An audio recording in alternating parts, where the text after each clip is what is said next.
Over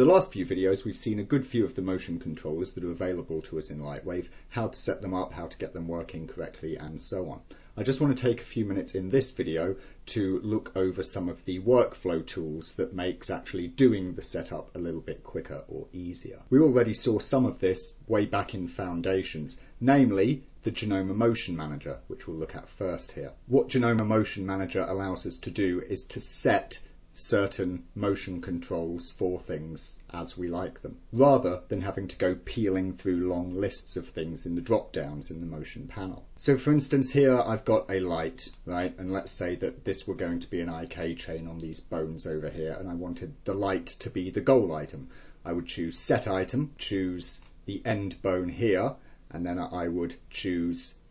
IK goal there, then go back to the light and unset the item. What we see if we look in the motion options is that this bone has then of course had its goal object set to the light. And using this exact same method of set the item that we want to be the thing and then choosing the item that we want to be controlled by the thing, we can either parent this second item to it, parent it in place, unparent it, set the original chosen item to be the target, the pole, position constrained on either X, Y or Z in local mode, world mode, or of course we can grab an item and turn position constraint, rotation or scale constraints off. So quick little workflow tool there in the Genoma Motion Manager. As I've said before, contrary to its name, it's really nothing to do with Genoma. It is a general quick little workflow tool for applying different types of motion control to things. You will notice of course when I set this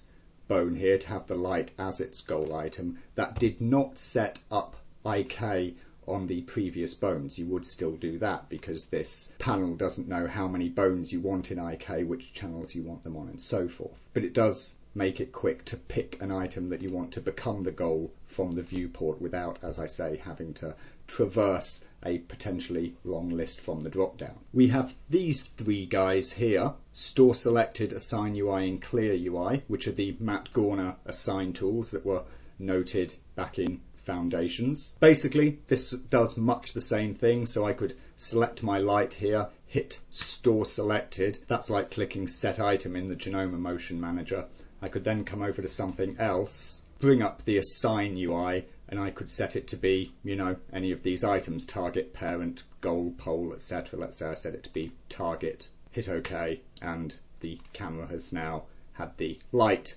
set as its target. You then have the Clear UI, so if I were wanting to get rid of things, I would select the camera here, hit Store Selected again, go to the Clear UI, and then I can clear, say, its target behavior, just like that. Below that, we have these two little fellows, Assign Handle and Create Handle, which are for creating handles for same as item control. So if I go to, say, my light here and I just hit Create Handle, I get these options of whether I want it constraining, position, rotationally, scale, which channels, do I want to snap the handle initially to the target, what shape do I want it, let's say a box, I can hit OK, and the result is that I get this handle item which the light is then constrained to. If you remember back in the same as item videos where I was showing taking a character's IK, arm, goal and creating a constraint controller for it to, you know, auto snap it to another character, this is a really quick way to do it. I could have just selected the arm goal, hit Create Handle, that would have made my little handle, and then I could have just parented that into the